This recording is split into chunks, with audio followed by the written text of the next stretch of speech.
Hello, I'm IBX Toycat and welcome back to another video. Today I'm going to be showing you 5 building tips for Minecraft Xbox and Minecraft PlayStation, which should hopefully help you out while playing survival in both of those consoles. And these tips do range from, simple solutions to what can otherwise be pretty complex problems to just really cool things that you can put in your world to confuse your friends or to make your friends be like, that's pretty cool. And that's what the entire idea behind this video is. So please do like the video if you do like it. It helps out the channel a lot and it lets me know that you do like it. And let's get straight into the shower with the very first building tip, which is going to be a solution to a common problem, which is making an underground tunnel. So if you have 2 areas in your world you want to connect, like let's say 2 sides of a river or 2 sides of an ocean, it can be really tempting to make a big underground tunnel out of out of stone, out of dirt, out of glass, whatever you want to do it out of. But the only problem with that is then you have to take every single water source block inside the tunnel and you have to manually replace it with sand, then get rid of all the sand or the dirt or whatever you want to do it with. And it's just painful. It's a really long process. It can be pretty painful. But if you want a really short, almost ghetto solution to it, what you can do instead is you can use doors. It takes about 15 doors to cross a river,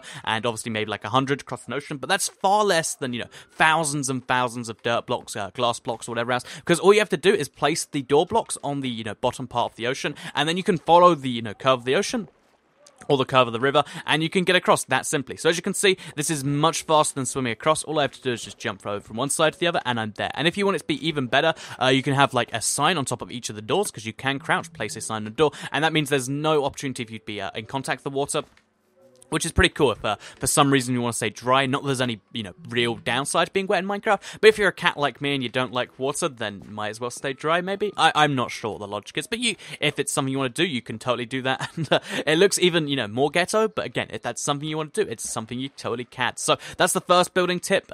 Doors are magical portals underwater that can save you so much time. Let's move on to the second tip, which is actually revolving around string, and this is one I've given before, but it is a tip I very much like, and that comes up a lot. So string is one of the most magical. Wait one sec. Let's just eat.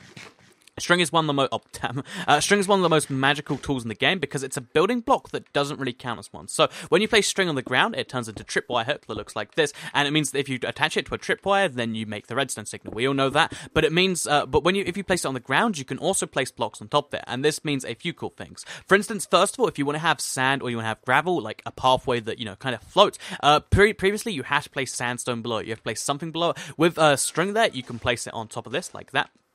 Or like that, I should say. And as you can see, you can't even see what's below it. It just looks like floating sand. It can look just over that. You can't see it unless you really, really look and you get really close. It's something you have to know to look for to see, and you can blow some people's minds about it. But yeah, it means that if you just keep looking out for the hitbox, you can make a small pathway along a cool, for instance, my sand bridge here. You can make that along a river or something by just keep on placing string, keep on placing sand on it, or gravel, or carpet indeed. There's a few other things like that. And not only this, string is also very useful for building in survival, and this one's quite kind of cool for creative too, because let's say you have some sugarcane that you don't want to grow above a certain height. Let's say for some decorative purpose, you don't want to do it. If you place string on top of the sugarcane, it just cannot grow there. So this sugarcane will always be one tool, because for some reason I want the sugarcane to be one tool. There's no real purpose to it, but you can do it. When you break the sugarcane, then it stays there, and you can place it again. So yeah, that's just a cool thing if you want to have limited height on sugarcane. I could see that coming in maybe once in the history of ever, but now that problem has a solution. So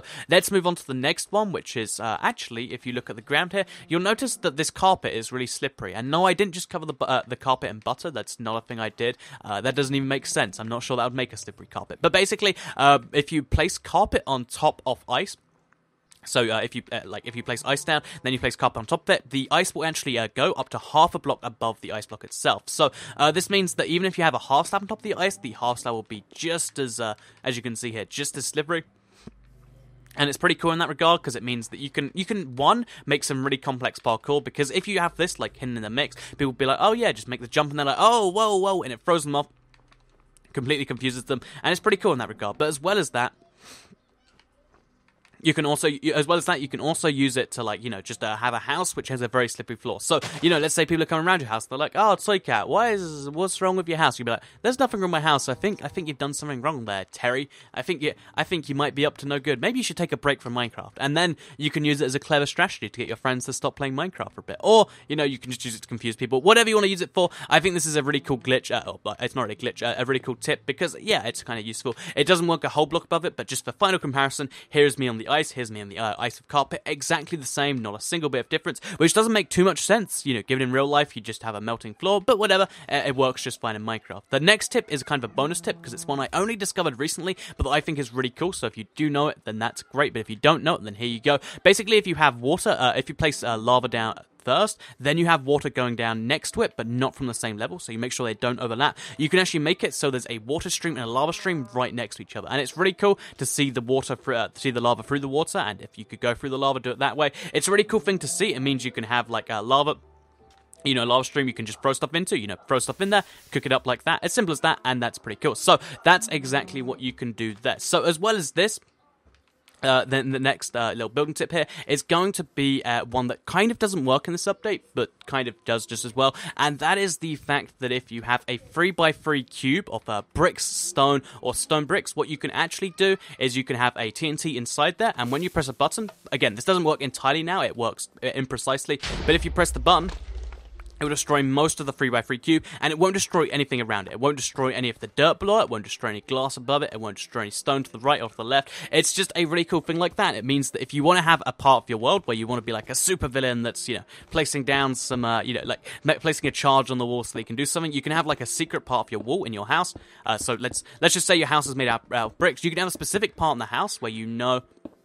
Let's just place down the blocks. You can have a secret part in the house where you know there's a bit of TNT in the wall, so you can be like, okay, I want to see something cool over there, Terry. I don't know why we've got Terry in the world now, but if you want to see something cool, what you do is you press a button on the wall, and it's like pressing a charge. You press it, you walk away, and then you watch in third person, and then boom. Something you can totally do. I think it's pretty cool. I really like it. I'm going to use it in a couple maps when I next make maps. But yeah, I really like it, and I've known this one for a while, and it's stayed true for a while. As I said, it doesn't work in the current update fully, because these 7 blocks here should be missing, but it does still work kind of well. So, sorry for all the noise in the background. Again, just a thing that happens here. So many people commenting on it. It's not a thing in my control. But let's move on to the final tip for today, which is one I really like, and it doesn't involve this snow golem trapped on a couple bits of brick. It actually involves a fast way to transport people around the world. So if you've ever played multiplayer or a multiplayer map of some form, I'm sure you've run into the issue where basically, you know, you'll try to get someone somewhere in a minecart, and then the minecart will glitch, and they'll be, like, trapped above nowhere. It's a really annoying, really frustrating, and really confusing bug.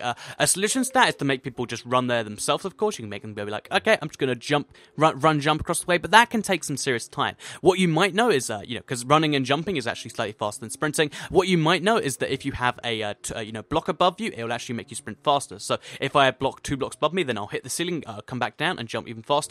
If you want to go even faster than that, you can place ice below it, so when you're running on ice, you get that little bit extra speed. Combine that with the roof above it, you get an extra boost of speed. If you want to get an extra boost of speed, I think that's the right number of extras, what you can actually do is you can place trapdoors on the ice, because for some reason it lets you in here anyway, even though half your head is like trapped inside the brick, and it means that when you jump, you'll hit the ceiling so fast that you'll go flying like that, and it means you can get some serious momentum, go pretty much just about as fast as minecart, but with none of the downsides of lagging above nowhere. So yeah, you can go insanely fast with less effort, in my opinion. Just need some trapdoors, some ice, which of course needs silk touch, and any blocks go above it. So really, really cool little useful glitch there. Not glitch, but you know, tip there. Hopefully that one does help you out, and hopefully any of the ones in this video do too, because that's the goal of the video. Anyway, yeah, so please do like it if you do like it, share it if you liked it, and subscribe if you're new around here. I do a Minecraft console video every single day on my channel, and if you subscribe, you'll see them daily on your homepage.